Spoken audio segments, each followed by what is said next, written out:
नमो नारायण।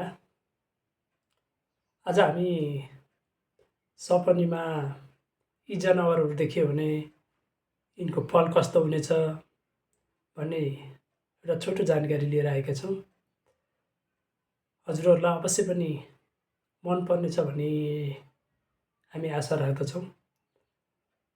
र सपनीमा बिरालो देख्यो भने के हुन्छ भनेदेखि झगडा हुने, मनमुटाव हुने यस्ता किसिमको प्रभाव पार्नेछ। र त्यस्तै गरी सपनीमा कुकुर रोएको देख्यो भने के हुन्छ भन्ने कुरामा यसले अशुभ फलको तय गर्दछ।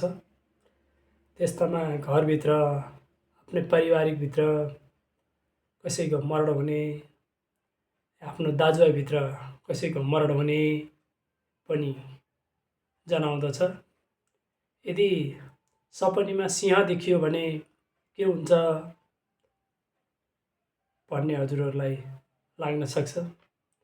यदि सपनीमा सिंह देखियो भनेदेखि शत्रुहरू आफै नासिएर जानेछन्, उनीहरू हार्नेछन्, आफ्नो जित हुनेछ, हजुरहरूले गर्न लागेको कामहरू सफल हुनेछ।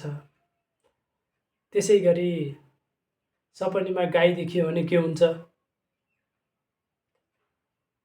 सपनीमा गाई देखियो भने धन प्राप्ति हुने, व्यवसायमा लाभ हुने, यदि तपाईँ कतै यात्रा गर्दै हुनुहुन्छ त्यो यात्रा फलदायी हुने, र तपाईँ कसैसँग केही कुरा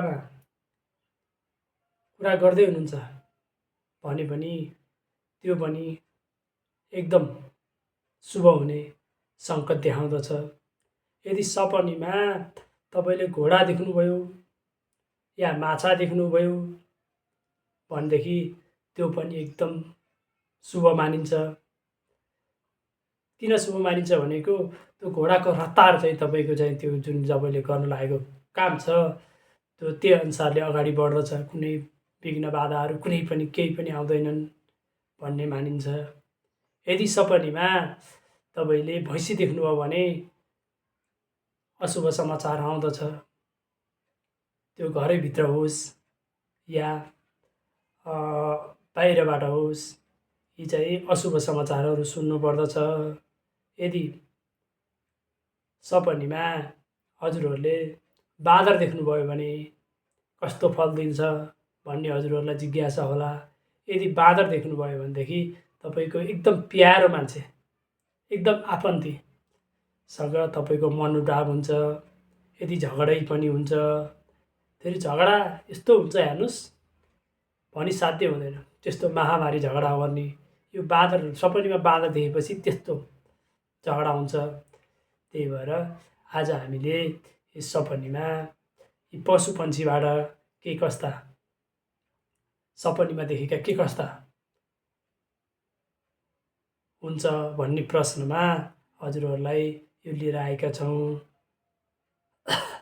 ल हाम्रो भिडियो हेरेर साथ दिनुहुनेछ भन्ने पूर्ण विश्वास लिँदै आज हामी यो सपनीको फलबाट बिदा हुन चाहन्छौँ र अर्को भिडियोमा अरू पशुपन्छी या वनस्पति या कोही व्यक्तिहरू यस्ताहरूको बारेमा हजुरलाई जानकारी दिँदै जानेछौँ। र हाम्रो यो युट्युब च्यानल नयाँ भएको हुनाले सब्सक्राइब गरिदिनु हुन सविनम्र अनुरोध गर्दै हजुरहरू सामु बिदा हुन चाहन्छु। नमो नारायण।